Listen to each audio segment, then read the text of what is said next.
धन्यवाद। श्रद्धेय छात्र 78 जातीय स्वाधीनता दिवस आम देश में सर्वत्र पालित होउची। भारत एक सार्वभौम गणतंत्र राष्ट्र।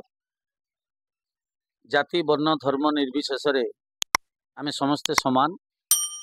आम भारत वर्षर संविधान से भाव में तैयारी होईची।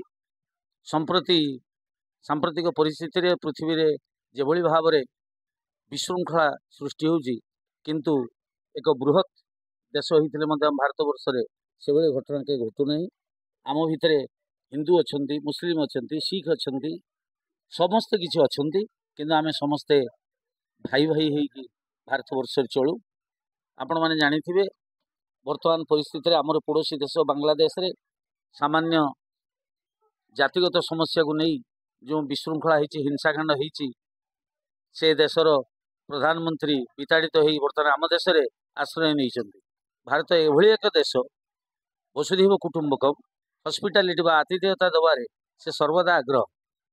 तेणु से महिषी महिला को भारत आश्रय देछि एवं विचार करुच्ची किभली भाव में बांग्लादेश रे शांति प्रतिष्ठा हेबो।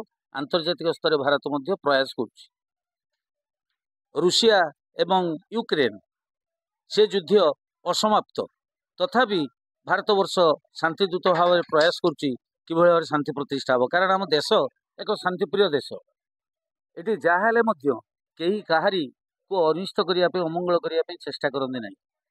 तेणु यही पवित्र स्वाधीनता दिवस रे मु केवल एति कहू चाहे जो वरिष्ठ नागरिक भाव में आम कहारी प्रति हिंसा करवा ना, क्या प्रति खराब आचरण करवा ना।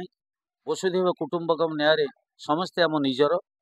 से जो जाति जो गोत्र जो समाज हो पछे आम समस्त को निजर कर चलवा एवं भाई भाई भाईचारा ही सृष्टि रहिले आम देश यही भाव में आहरी हजार वर्ष पर्यंत अखंड भारत वर्ष ही रहिबो एवं पृथ्वीर कौन सी शक्ति जेते चेष्टा कले मध्य भारत को केवे खंड विखंडित करि परिबे नाही।